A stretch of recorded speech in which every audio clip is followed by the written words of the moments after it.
ನಿಮಗೆ ಈ 2022ರಲ್ಲಿ ದೆಹಲಿಯ ಶ್ರದ್ಧಾ ವಾಕರ್ ಹತ್ಯೆ ನೆನಪಿರಬಹುದು. ಅದೇ ರೀತಿಯ ಭೀಕರ ಭೀಭತ್ಸ ಬ್ರೂಟಲ್ ಹತ್ಯೆ ಸಿಲಿಕಾನ್ ಸಿಟಿ ಬೆಂಗಳೂರಿನಲ್ಲಿ ನಡೆದಿದೆ. ಈ ಕುರಿತಂತೆ ಒಂದು ವರದಿ ಇದೆ, ಬನ್ನಿ ನೋಡ್ಕೊಂಡು ಬರೋಣ. ಬೆಂಗಳೂರಿನಲ್ಲಿ ದೆಹಲಿ ಮಾದರಿಯ ಭೀಕರ ಕಗ್ಗೊಲೆ ಆಗಿದೆ. ಮನೆಯಲ್ಲೇ ವ್ಯಕ್ತಿಯನ್ನ ತುಂಡು ತುಂಡಾಗಿ ಕತ್ತರಿಸಿ ಭಯಾನಕವಾಗಿ ಹತ್ಯೆಗೈದಿದ್ದಾನೆ. ರಾಮಮೂರ್ತಿ ನಗರದಲ್ಲಿ ಹತ್ಯೆ ನಡೆದಿದ್ದು ಜನ ಹತ್ಯೆ ಸುದ್ದಿ ಕೇಳಿ ಬೆಚ್ಚಿ ಬಿದ್ದಿದ್ದಾರೆ. ರಾಕ್ಷಸನಂತೆ ಮನಸ್ಸೋ ಇಚ್ಛೆ ಮೃತದೇಹವನ್ನ ತುಂಡು ತುಂಡಾಗಿ ಮಾಡಿರುವಂತಹ ಹಂತಕ ಸಾಗಾಟ ಕೂಡ ಮಾಡಿದ್ದಾನೆ. ಮೋರಿಯಲ್ಲಿ ಮೃತದೇಹ ಇದ್ದಂತಹ ಚೀಲವನ್ನ ಎಸ್ತಿರೋದು ಈಗ ಬೆಳಕಿಗೆ ಬಂದಿದೆ.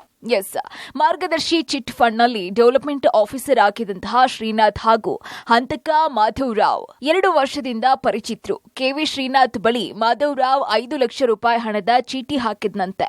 ಇನ್ನು ಈ ಚೀಟಿ ಹಣದ ವಿಚಾರಕ್ಕೆ ಇಬ್ಬರ ನಡುವೆ ಗಲಾಟೆ ಕೂಡ ಆಗ್ತಾ ಇತ್ತು. ಚೀಟಿ ಹಣ ವಾಪಸ್ ಕೊಡುವಂತೆ ಶ್ರೀನಾಥ್ ಒತ್ತಾಯ ಮಾಡ್ತಾ ಇದ್ನಂತೆ. ಅಷ್ಟೇ ಅಲ್ಲದೆ ಮಾಧವರಾವ್ ಪತ್ನಿ ಜೊತೆ ಕೆವಿ ಶ್ರೀನಾಥ್ಗೆ ಅಕ್ರಮ ಸಂಬಂಧ ಇತ್ತು ಅಂತ ಹೇಳಲಾಗ್ತಾ ಇದೆ.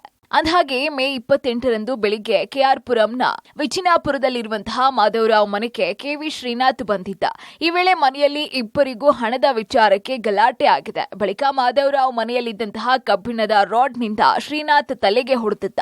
ಇನ್ನು ಕುಸಿದು ಬಿದ್ದಂತಹ ಶ್ರೀನಾಥ್ ದೇಹವನ್ನ ಮಚ್ಚಿನಿಂದ ತುಂಡು ತುಂಡಾಗಿ ಕತ್ತರಿಸಿದ್ದ. ಸಾಕ್ಷಿ ನಾಶ ಮಾಡೋದಕ್ಕೆ ಶ್ರೀನಾಥ್ ಮೃತದೇಹಗಳನ್ನ 3 ಭಾಗವಾಗಿ ಪೀಸ್ ಮಾಡಿ 3 ಬ್ಯಾಗ್ನಲ್ಲಿ ತುಂಬಿದ್ದ. ಬಳಿಕ ಮೃತದೇಹದ ತುಂಡುಗಳನ್ನ ಬೈಕ್ನಲ್ಲಿ ಸಾಗಿಸಿ ಬೆಳತ್ತೂರು ಬಳಿಯ ಮೋರಿಯಲ್ಲಿ ಹಾಕಿದ್ದ. ನಂತರ ತನ್ನ ಮೊಬೈಲ್ ಸ್ವಿಚ್ ಆಫ್ ಮಾಡಿಕೊಂಡು ಆಂಧ್ರ ಪ್ರದೇಶಕ್ಕೆ ಎಸ್ಕೇಪ್ ಆಗಿದ್ದ. ಇದು ಪ್ರೀ ಪ್ಲಾನ್ ತರದ ಸದ್ಯಕ್ಕೆ ಕಂಡು ಬರ್ತಾ ಇಲ್ಲ. ಯಾಕೆಂದ್ರೆ ಹಣಕಾಸದ ವಿಚಾರ ಇವರ ಮಧ್ಯದಲ್ಲಿ ಇತ್ತು ಮತ್ತು ಪರಿಚಯನೇ ಇತ್ತು ಇವ್ರಿಗೂ. ಸೊ ಈ ಹಣಕಾಸು ವಿಚಾರವಾಗಿದೆ. ಅವನು ವಿಕ್ಟಿಮ್ ಅವತ್ತು ಮನೆಗೆ ಹೋಗಿದ್ದಾನೆ. ಅವಾಗ ಅಲ್ಲಿ ಮಾತಾಗಿ ಕೋಪದಲ್ಲಿ ಇವನು ಕೊಲೆ ಮಾಡಿದ್ದಾನೆ. ಕೊಲೆ ಮಾಡಿಕೊಂಡೆ ಆಮೇಲೆ ಅವತ್ತು ಲೇಟ್ ನೈಟ್ ಇವ್ರದ್ದು ಬಾಡಿ, ಶ್ರೀಕಾಂತ್ ಅವ್ರದ್ದು ಬಾಡಿ ಕಟ್ ಮಾಡಿ ಈ ಪಿನಾಕಿನಿ ನದಿ ಕಾಡುಗೋಡಿ ಲಿಮಿಟ್ಸಲ್ಲಿ ಅವತ್ತು ಅಲ್ಲಿ ಹೋಗಿ ಸಪ್ರೇಟಾಗಿ ಅಲ್ಲಿ ಡಿಸ್ಪೋಸಲ್ ಮಾಡಿರ್ತಾರೆ. ಆರೋಪಿಯವರನ್ನು ವಶಕ್ಕೆ ಪಡೆದು ಆಮೇಲೆ ತನಿಖೆ ಮುಂದೆ ಬರೆದಿದ್ದೀವಿ.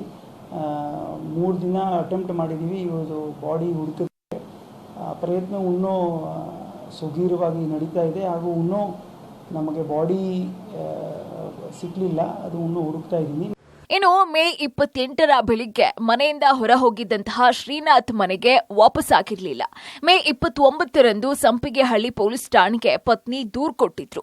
ತನಿಖೆ ನಡೆಸಿದಂತಹ ಪೊಲೀಸರಿಗೆ ಮಾಧವರಾವ್ ಮನೆಗೆ ಹೋಗಿರೋದು ಪತ್ತೆಯಾಗಿತ್ತು. ಇನ್ನು ಸಿಸಿಟಿವಿಯಲ್ಲಿ ಶ್ರೀನಾಥ್ ಬಂದಿದ್ದಂತಹ ದೃಶ್ಯ, ಮನೆಯ ಒಳಗಡೆ ರಕ್ತದ ಕಲೆಗಳು ಕೂಡ ಪತ್ತೆಯಾಗಿದ್ವು. ಬಳಿಕ ನಾಪತ್ತೆಯಾಗಿದ್ದಂತಹ ಮಾಧವರಾವ್ನನ್ನ ಆಂಧ್ರಪ್ರದೇಶದಲ್ಲಿ ಪೊಲೀಸರು ಬಂಧಿಸಿ ಕರ್ಕೊಂಡು ಬಂದಿದ್ದಾರೆ. ಸದ್ಯ ಕೊಲೆಯಾದಂತಹ ಮೃತದೇಹಕ್ಕಾಗಿ ಪಿನಾಕಿನಿ ನದಿ ಮೋರಿಯಲ್ಲಿ ಹುಡುಕಾಟ ಕೂಡ ನಡೀತಾ ಇದೆ. ಹಂತಕ ಮಾಧವರಾವ್ ವಿಚಾರಣೆ ಮುಂದುವರೆದಿದೆ. Crime bureau, public TV.